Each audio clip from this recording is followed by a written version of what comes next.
Singapore is expected to spend an additional $1.2 billion on the COVID-19 support measures during the recent period of heightened alert. But Finance Minister Lawrence Wong says this will be funded by a reallocation of resources and not from past reserves. Michelle Teo explains.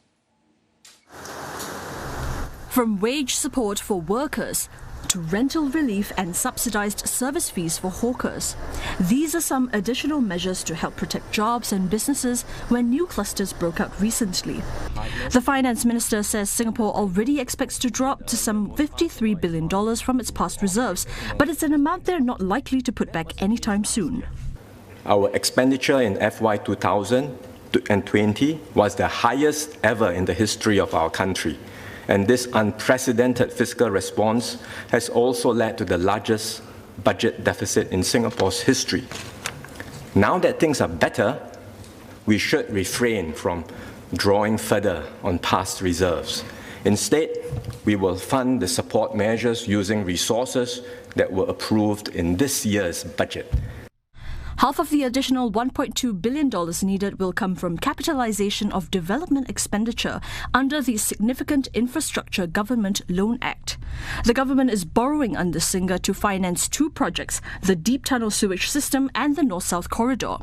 The other $600 million will come from underutilised spending from projects that have been delayed by the pandemic.